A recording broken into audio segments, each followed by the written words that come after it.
வணக்கம் நண்பர்களே. இன்னைக்கு இந்த பதிவுல உடைச்சு ஊத்திய முட்டை குழம்பு ரொம்ப சுவையா எப்படி செய்யலாம்னு பார்க்கலாம். பதிவுகள் உங்களுக்கு பிடிச்சிருந்துச்சுன்னா சப்ஸ்கிரைப் பண்ணிக்கோங்க.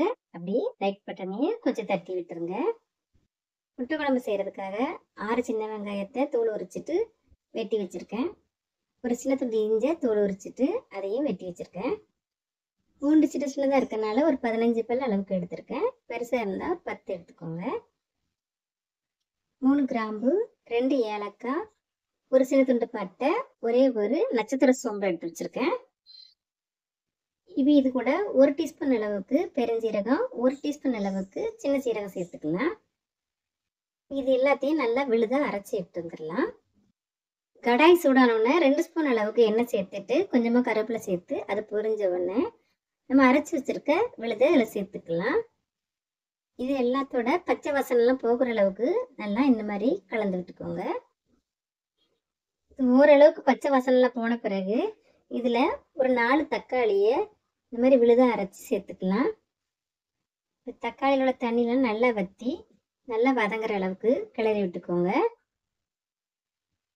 இப்போ இதில் 1 ஸ்பூன் அளவுக்கு மல்லிப்பொடி, 1/2 டீஸ்பூன் அளவுக்கு மஞ்சள் தூள், 1 ஸ்பூன் அளவுக்கு வத்தல் தூள், 1 டீஸ்பூன் அளவுக்கு மிளகு பொடி, கொஞ்சமாக உப்பு சேர்த்துட்டு இது எல்லாத்தையும் மறுபடியும் நல்லா கலந்து விட்டுக்கோங்க. ஒரு 2 நிமிஷத்துக்கு இந்த மாதிரி நல்லா வதக்கி விட்டுக்கோங்க. இப்போ இதில் இந்த குழம்புக்கு தேவையான தண்ணி சேர்த்துக்கலாம்.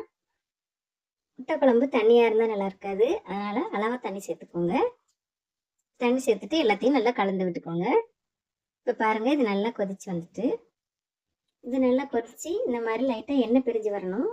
அந்தளவுக்கு வந்த பிறகு தான் நம்ம முட்டையை உடச்சி ஊற்றணும். நான் இன்னைக்கு கிண்ணத்தில் ஒவ்வொன்றா உடச்சி ஊற்றுறேன். நீங்கள் நேரடியாக உடச்சி ஊற்றுறதுனால ஊற்றிக்கோங்க.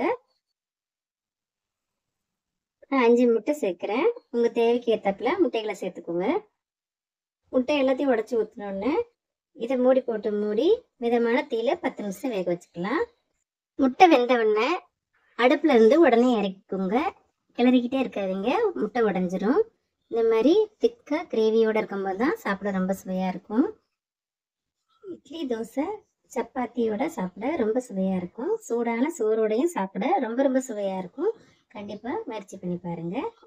இந்த பதிவு உங்களுக்கு பிடிச்சிருந்துச்சுன்னா சப்ஸ்கிரைப் பண்ணிக்கோங்க. அப்படியே லைக் பட்டனையும் கொஞ்சம் தட்டி விட்டுருங்க. நன்றி, வணக்கம்.